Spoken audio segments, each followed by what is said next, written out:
Halo semuanya, Sawadee-krap. Selamat datang di segmen analisa dan kembali kita update berita terkini terkait dengan kasus Teng Monida ya yang tenggelam di 24 Februari 2022.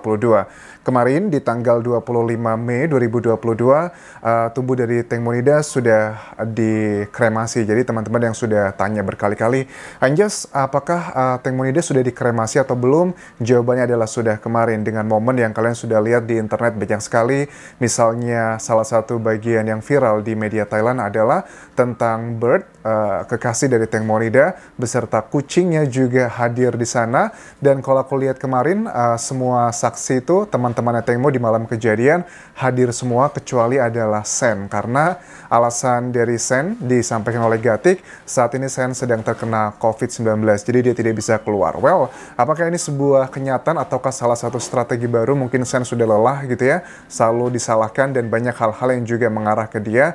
Mungkin dia nggak mau datang ke pemakaman prosesi terakhir yang dilakukan kremasi kemarin. Nah, teman-teman, di video kali ini akan aku update lebih detail adalah mengenai keterangan dari Gatik dan juga Mr. Genius. Ini unik sekali karena di tanggal 25 Mei kemarin, malam ya, semalam ya, itu mereka berdua ditemukan walaupun via telepon. Jadi si Mr. Geniusnya itu didatangkan di Channel 3 dengan hostnya adalah Mr. Kancai. Kemudian juga ditelepon head to head langsung ngobrol dengan Gatik. Ini juga bagi aku unik ya. Kenapa TV3 ini, Channel 3 itu mau sekali, mau selalu menghadirkan Gatik. Aku yakin banyak TV yang mau, tapi mungkin Gatik karena sedang menjadi sorotan, dia memilih-milih. Dan Gatik juga sepertinya cukup akrab dengan Channel 3 ini, dan aku menduga kuat bahwa bayarannya tidaklah murah untuk tampil di acara talkshow ini. Dan semalam ada banyak hal yang aku ngeliat ya, rekamannya gitu kan ya, si Gatik itu berdebat dengan si Mr. Genius.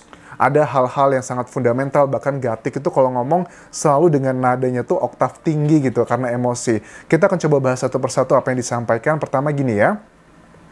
Pada saat perdebatan antara si Mr. Genius dengan Gatik itu diawali dengan rekaman di jam 10.13 tanggal 24 Februari 2022.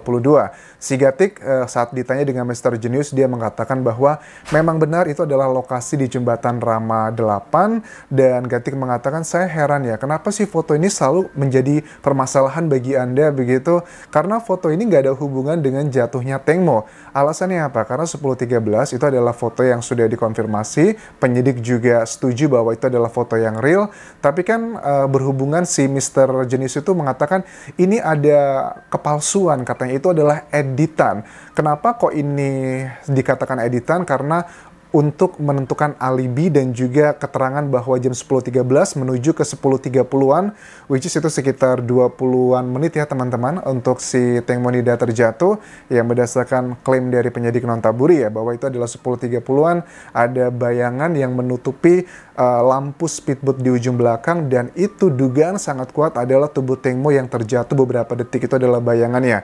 Saya heran foto ini nggak ada hubungan dengan jatuhnya Teng Mo, tapi kenapa kok selalu saya yang dituduh-tuduh seperti itu? Sudah 3 bulan lalu kejadiannya, saya sudah nggak terlalu ingat detail-detailnya. Itu adalah keterangan si Gatik. Terus juga gini, Gatik mengakui tentang dua sosok yang ada di ujung depan speedboat tersebut kan. Aku lihat masih ingat beberapa bulan yang lalu ada yang mengatakan bahwa itu adalah si Gatik dan juga si Por katanya. Terus ada yang mengatakan itu adalah adegan lagi mesra, pelukan dan sebagainya. Nah, si Gatik memberikan keterangan pada wawancara semalam itu adalah mengatakan bahwa dia mengakui dan masih ingat dua sosok itu adalah Por dan Teng Mo di ujung depan speedboat.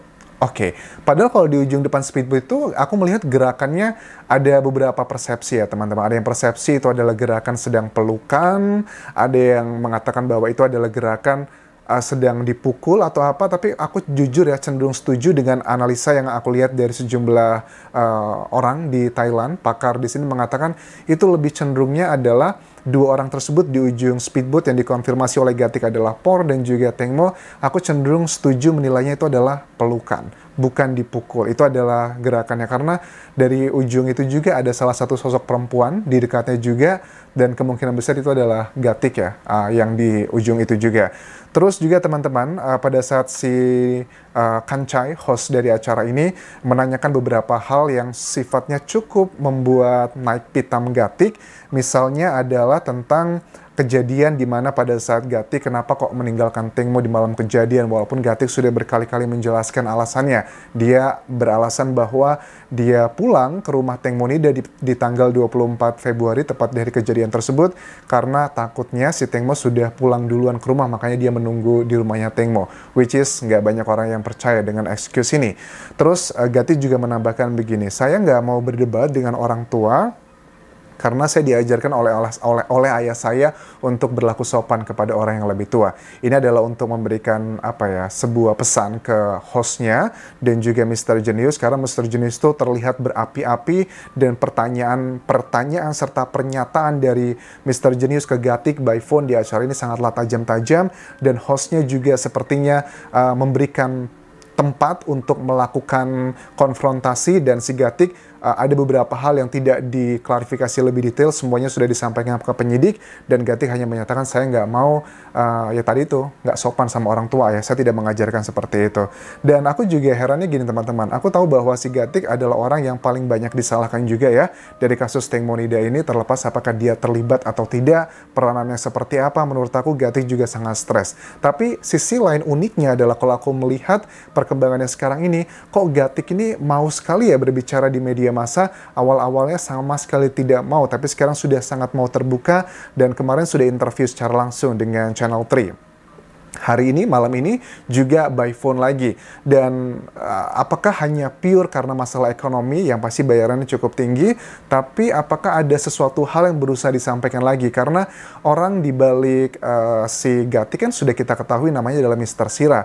Mr. Sira adalah seorang politisi dan pernah menduduki jabatan juga di Thailand, dan dia pun juga sudah mengatakan bahwa saya adalah official untuk advisor atau penasihat untuk Gatik dalam kasus ini. Itu sudah dinyatakan sekitar sebulanan yang lalu, dan aku yakin pada saat Gatik tampil di media massa pasti sudah berkonsultasi dengan si Mr. Sira tersebut. Apakah kira-kira saya boleh nggak tampil, apakah ada keuntungan atau enggak. Jadi konsultasi terlebih dulu, dan pada saat si Mr. Sira mengatakan oke, dan Gatik juga oke, aku yakin ini bukan sekedar masalah ekonomi, walaupun itu ada faktor pentingnya juga, mungkin faktor kedua, ketiga, tapi faktor utama menurut aku adalah sekarang Gatik berusaha untuk menyampaikan opini-opininya tentang hal-hal yang sebenarnya terjadi untuk merubah citra di masyarakat tentang bahwa Gatik adalah orang yang paling berperan penting dalam kasus ini yang menyebabkan Tengmo Nida tenggelam.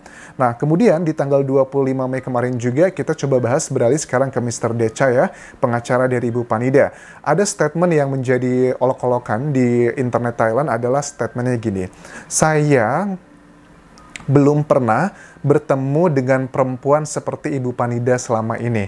Ada beberapa orang yang mengatakan bahwa jangan-jangan jatuh cinta nih, cinlok dan sebagainya. Tapi maksudnya Pak Decha ini adalah karena ingin memuji Ibu Panida. Katanya Ibu Panida itu orang yang sangat sabar dan luar biasa. Di tengah hujatan, kecaman, dikatakan ibu yang tidak benar, kemudian ibu yang materi dan sebagainya. Tapi saya adalah orang yang paling tahu tentang Ibu Panida karena 3 bulan ini bersama-sama terus, dan dia adalah orang yang sangat luar biasa tegar dan kuatnya. Langsung dicie-cie gitu sama masyarakat Thailand lewat internetnya.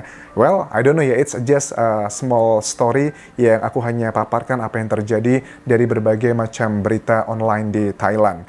Nah, kemudian kita beralih ke Bang Jack. Nah, Bang Jack ini jujur secara pribadi, aku juga kurang simpati ya dengan Bang Jack, karena ada beberapa hal jejak digital nggak bisa dibohongi.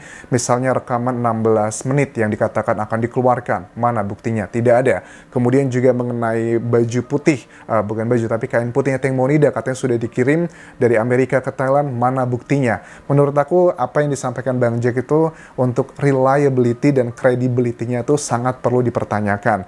Tapi ada hal yang menarik juga, si Jack sudah mengatakan bahwa saya itu sudah menjadi temannya Ibu Panida. Kami sudah teleponan beberapa kali, dan yang aku surprise-nya adalah kalau di awal-awal sekitar sebulanan yang lalu, pada saat Bang Jack mengklaim bahwa itu adalah menemukan si kain putihnya Tengmo, kan si Bu Panida mengatakan saya itu tidak pernah teleponan sama Jack. Kemudian saya selalu reject dia. Tapi kemarin Ibu Panida mengatakan, mengakui juga, ya memang saya sudah beberapa kali ngobrol dengan si Jack karena niatnya baik, ingin membantu kasus ini.